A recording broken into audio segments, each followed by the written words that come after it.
যদি এমন হয় তাহলে আর কি লাগে ভাই। জাপানের জেলখানায় কয়েদিদের এমন টাইট পজিশনে রাখে যে আর্মির মতো লেফট রাইট করতে করতে রান্নাঘরে যায়। রান্নার আগে ব্যায়াম থেকে শুরু করে এক ধরনের ওয়াদা বা শপথ বাক্য পড়ানো হয়, তারপর শুরু হয় রান্নার কাজ। আর এই জেলের খাবারের মেনু দেখলে ইচ্ছে করবে জেলে গিয়ে বসে থাকি। মজা করলাম দর্শক, খাবার আর পরিবেশ যতই ভালো থাকুক, জেল তো জেলই। আজকের ভিডিওতে দেখবেন কিভাবে জাপানের জেলখানায় 5 স্টার হোটেলের মতো দুপুরের খাবার রান্না করা হয়। প্রথমে নির্দিষ্ট সময়ে শেফ কয়েদিদের সেল থেকে বের করা হয়। যথা নিয়মে শপথ বাক্য সেরে হাত স্যানিটাইজ করে ভালোভাবে ধুয়ে রান্নার কাজ শুরু হয়। একজন পুলিশ সদস্য দাঁড়িয়ে ইনস্ট্রাকশন দেয়। আজকের খাবারের মেনু হচ্ছে কেচাপ রাইস সাথে সল্টেড ব্রোকলি ফ্রাইড চিকেন। বুঝতেই পারছেন কি টাইপ খাবার রান্না হচ্ছে। ম্যারিনেট করে রাখা চিকেন ডুবো তেলে ছেড়ে দেওয়া হলো।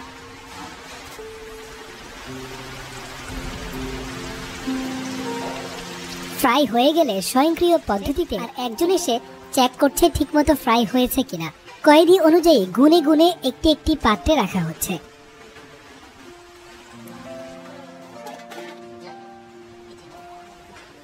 এবার রাইস কেচাপ হয়ে গেলে এগুলো ওভেন থেকে বের করে নানা সবজি এবং মশলার সাথে মিক্স করা হচ্ছে।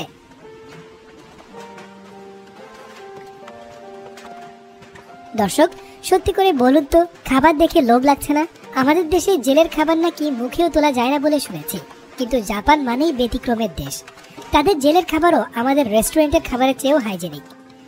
কেচাপ রাইসের রান্নাটা শেষ হলে মেপে মেপে বক্সে রাখা হচ্ছে। এবার এগুলো ট্রেতে থাকে থাকে সাজিয়ে বড় একটি স্টিলের তাপ নিরোধক যন্ত্রে রেখে দেয়, যেন খাবার ঠান্ডা না হয়ে যায়। বাকি থাকা পাতিলগুলোর সাথে সাথে ধুয়ে ফেলা হচ্ছে। এবার সবজির পালা। দেখুন, আধুনিক যন্ত্রে পেঁয়াজ ছেড়ে দিচ্ছে আর স্লাইস হয়ে বের হচ্ছে। জেলখানা ভাই, এতটা আধুনিক মেশিন প্লাস হাইজেনিক পদ্ধতিতে করা হচ্ছে সবকিছু, বারবার মনে হচ্ছে যেন কোনো 5 স্টার রেস্টুরেন্টের রান্না দেখছি।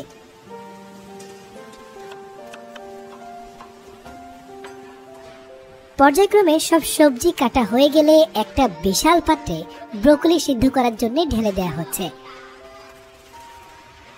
এদিকে গাজরও স্লাইস করা হয়ে গেছে এবং সমানুপাতিক হারে মেপে মেপে নেওয়া হচ্ছে। দর্শক, এই জিনিসটা কিন্তু অসাধারণ লাগে। আমাদের দেশে সব ক্ষেত্রে ওজনে কম দেওয়ার একটা স্বভাব রয়েই যায়, অথচ তাদের দেখুন একটা জেলের খাবারের রান্নাতেও কতটা পরিমাপ করে বন্টন করে, যা সত্যি অসাধারণ এবং শিক্ষণীয়। দর্শক, আমাদের ভিডিওগুলো দেখছেন ফাতেমা আক্তার মনীষা ঢাকা থেকে, মোহাম্মদ হেদায়েতুল ইসলাম বগুড়া থেকে, নুসরাত ঢাকা থেকে, দিয়া জান্নাত সন্দীপ চট্টগ্রাম থেকে, শিহাব চৌধুরী সুনামগঞ্জ থেকে, মোহাম্মদ তুষার বাড্ডা থেকে। দর্শক, আপনারা কে কোথা থেকে ভিডিওটি উপভোগ করছেন অবশ্যই মন্তব্য করতে ভুলবেন না। শেয়ার করছেন একজন কয়েদি, আর বাকিরা খাবার বন্টনের কাজে লেগে গেছে। একটা প্লেটে পরিমাণ মতো সল্টেড ব্রোকলি, গাজরের সালাদ সাথে ফ্রাইড চিকেন। দেখুন কতটা অসাধারণ ভাবে সাজিয়েছে খাবারগুলো।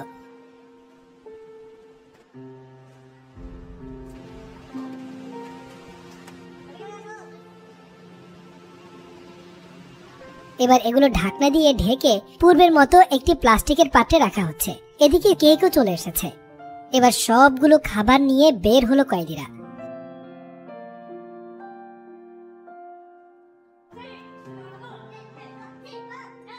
দেখছেন কতটা রেস্ট্রিকশনের মধ্য দিয়ে যেতে হয় তাদের। এই যে বিশাল বিল্ডিংটা দেখতে পাচ্ছেন, এখানে সব দাগি আসামিদের সেল। এই সেলগুলোতে খাবারগুলো পৌঁছে দেওয়া হবে। সেলে প্রবেশের পর টেবিলে খাবার সাজিয়ে দেওয়া হচ্ছে।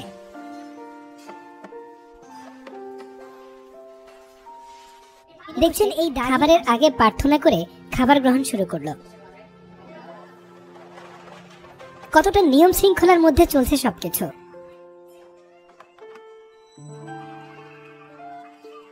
এক পাশে পুলিশ সদস্য একদম আলিফের মতো দাঁড়িয়ে আশেপাশে সবকিছু পর্যবেক্ষণ করছে। এভাবেই শেষ হয় খাবারের পর্ব। কয়েদিদের খাবার শেষে পুলিশ সদস্যরা খাবার খেতে বসেন। দর্শক, দেখলেন কতটা নিয়মের মধ্যে চলে জাপানের জেলখানার সবকিছু। তারা পরিষ্কার মনের অধিকারী হওয়ায় জেলখানার মতো জায়গার খাবারের মান এতটা ভালো রাখে। আমাদের উচিত এ থেকে শিক্ষা নিয়ে নিজেদের সংশোধন করা।